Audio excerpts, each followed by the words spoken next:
He looked me dead in the eyes and he said, "Coach, what the hell are you really doing here, man?" When I got to Manassas, their previous 10 years record was 4 wins and 95 losses. I'm in my first season and we were 3-3 midway through the season. And while I think 3-3 is pretty average, when you've won 4 games in 10 years, that's pretty good. And the kids were buying in. But the other thing we found out is we had to coach other things. Basic fundamentals and tenets like character, commitment, teamwork. Half the team is doing what we're asking of them, but the other half the team engaged in some of the same destructive behavior in the streets that kind of got them to 4 and 95 in the first place. I was frustrated, so I went to my guy, and every coach has a guy, and my guy that year was Bobo. And so when I asked him about why these kids weren't buying the important stuff, Bobo just kind of dismissed me, said, "Oh, coach, just keep doing what you're doing." And that frustrated me a lot. And I'm like, "No, man, real talk." And he said, "Coach, I don't want to hurt your feelings, but I'll tell you." And I said, "Okay." He said, "Coach, you're trying to figure out if you're a turkey person or not." And I said, "Bobo, turkey person? What the hell is a turkey person?"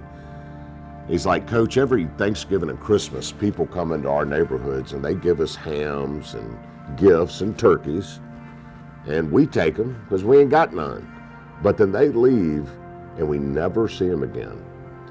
And it kind of makes you wonder if they're doing that because they really care about us, or they're doing that to make themselves feel good. He looked me dead in the eyes and he said, "Coach, what the hell are you really doing here, man?" And I'm gonna tell you something. That pissed me off bad. The truth was, I was waking up early in the morning, like 4, driving to work, getting my work done. Didn't take a lunch break because I spent my 45 minutes at lunch going to Manassas to make sure the guys were doing what they were supposed to do. Went back to work, then hustled up and got to the practice field at 3:30, practiced football from 3:30 to 5:30 or 6 at Manassas. Then I would get in my car and drive out to the suburbs to coach my kids in football, because the deal was, if I'm going to coach Manassas, I'm still going to stay involved with my kids. We were paying for ACT prep classes, pre-game meals, helping kids with clothing. We were there every day, spending our time, our money, and our resources on 18 hours a day, and we did that for 7 years. And this kid wants to look at me and ask me if I'm a turkey person? That's bull, man. I mean, honestly, my thought was, okay, here's the experiment. I've dove in, I've given it my time and my effort, my money, and they still want to see if I'm a turkey person. I'll tell you what I thought. You can't help these people. You can't help these folks. I mean, if everything I'm doing right now isn't enough, you can't help these folks. I wasn't going to quit during the middle of the season, but I'd pretty much made up my mind that I was done. Like I said, I coached my kids out in the suburbs, and I would show up to practice at my kids' practice, and they were young. They were in 3rd and 4th grade, and I'm coaching high school ball, and I'd show up in my Manassas gear because I didn't have a chance to change from Manassas practice going out there, and guys were walking up to me and saying, "Bill, what's this Manassas stuff you're wearing?" And I'm like, it's I'm coaching at Manassas. And like, Manassas? They're terrible. This is not an exaggeration. 2 weeks after Bobo told me the turkey person story, the Commercial Appeal, which is the daily newspaper in Memphis, not the sports page, the front page, had a picture, an 8x8 picture of me, and the title was Manassas Miracle, because we turned around Manassas, me. And so at these practices, people walking up and saying, "Bill, it's amazing what you're doing at Manassas. Tell me more." And I'd be like, "Well, I got them ACT prep classes." "Wow, Bill, what else are you doing?" "Well, I got them winning football games." "What else?" "Well, instead of going up and down the cold road these fall nights on yellow school buses, we're riding on charter buses that we're providing." "Man, that's amazing, Bill. What else are you doing?" "Well, I got them doing their homework." "What else are you doing?" "Well, I got them being respectful in classes." And the point is, anytime anybody asked me anything about everything that was going on at Manassas, I was happy to tell them everything I was doing, and getting back slaps and kind of elevated me among my contemporaries in my neighborhood and in my society, and it felt good. Meanwhile, you may not know why kids in the hood sleep in tubs.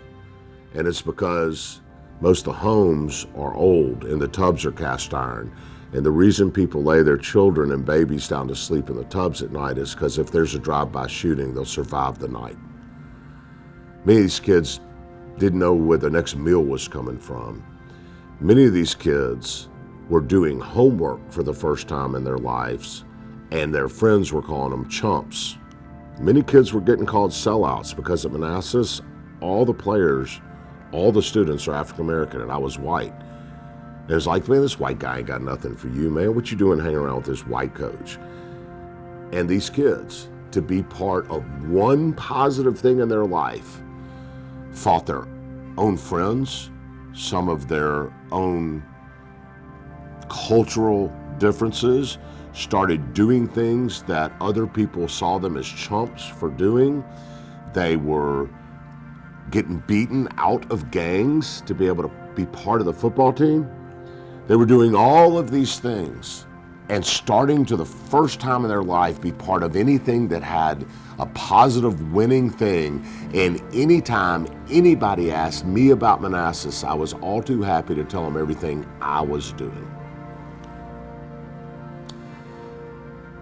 If you serve soup at soup kitchens, or you give away turkeys on Thanksgiving, or gifts at Christmas to children who don't have them, it is a beautiful thing. Do not misunderstand the purpose of my sharing this story with you. There's not only nothing wrong with doing those things, those are great things to do, and I think we're called to do them and should to do them. But what's your motive?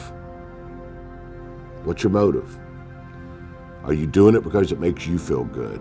Are you doing it because people in your family or friends around you in your business say, oh, isn't it nice what you're doing? And they're giving you back slaps. Are you doing it because your company has a philanthropy that everybody gets around and you're just kind of called to do it because it's the right thing to do in your business, and maybe even it helps you when the next promotion talks come up? What's your motive? If you are not motivated to do something for the simple edification and exaltation of another person who is not as blessed, as fortunate as you, and you're motivated by what it does for you, then you are in fact a turkey person. And what a turkey person is a fraud. And I can say that to you because I was one. My son was sitting at the kitchen table, and he looked at me not long after the turkey person story and the Manassas Miracle article came out, and he said, hey, Dad, I know everything you're doing at Manassas, but what are your players' names? Out of the mouths of babes, an 8-year-old boy shocked me when he revealed to me that I'd been telling everybody everything I was doing, but people didn't even know the kids' names who were actually doing the work. I reversed course immediately. I started giving credit where credit's due. I started stepping back and allowing them to have the illumination of the success. And this crazy thing happened. That group of kids that weren't buying into the important stuff started buying in, because what they saw was a servant, not a fraud. We need to create an army of normal folks that do things all over our country in their communities and their neighborhoods and say, hey, I can help. I know government's never going to get it right, and I know the fancy people on CNN and Fox are just dividing us. But I see a need, and I can feel it in my neighborhood and community. We need an army of normal folks saying, hey, I can help. But we need to be motivated properly too, because we can do more damage than good if we go into areas of need and do it for ourselves. We need an army of normal folks, motivated properly, not turkey persons, servants, who see area need and fills those areas of needs for the right reasons, for the right people. And if we did that, we literally can change this country And that's a lesson that was taught to me by a 17-year-old black kid from the hood, my first year at Manassas.